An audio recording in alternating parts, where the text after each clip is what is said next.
तीन चोर बहुत दिनों की बात है। किसी शहर में रमन, घीसा और राका तीन चोर रहते थे।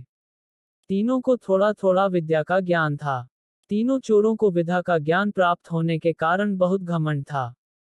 विद्या द्वारा तीनों चोर शहर में बड़े बड़े लोहे की तिजोरियों को तोड़ देते थे और बैंकों को लूट लिया करते थे। इस तरह तीनों चोरों ने शहर के लोगों की नाक में दम कर रखा था।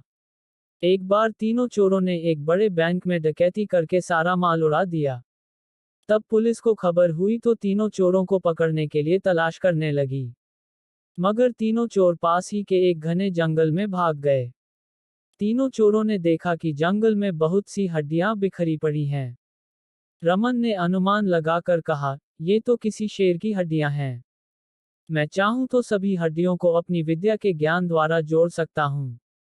घीसा को भी विद्या का घमंड था, सो वह बोला, अगर ये शेर की हड्डियां हैं तो मैं इनको अपनी विद्या द्वारा शेर की खाल तैयार कर उसमें डाल सकता हूं। रमन और घीसा की बात सुनकर राका का भी घमंड उमड़ पड़ा और उसने कहा, तुम दोनों इतना काम कर सकते हो तो मैं भी अपनी विद्या द्वारा इसमें प्राण डाल सकता हूँ। तीनों चोर अपनी विद्या का प्रयोग करने लगे।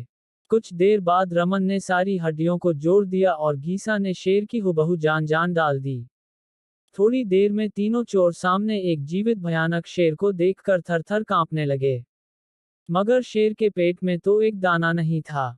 वह भूख के मारे गरजता हुआ तीनों चोरों पर हमला कर बैठा और मारकर खा गया। शेर मस्त होकर घने जंगल की ओर चल दिया। कहानी से शिक्षा। दोस्तों, इस कहानी से हमें यही शिक्षा मिलती है कि कभी घमंड नहीं करना चाहिए। घमंडी को हमेशा दुख का ही सामना करना पड़ता है। यदि तीनों चोर अपनी विद्या का घमंड न करते तो उन्हें जान से हाथ न धोने पड़ते। हमें अपनी विद्या का प्रयोग सोच समझकर करना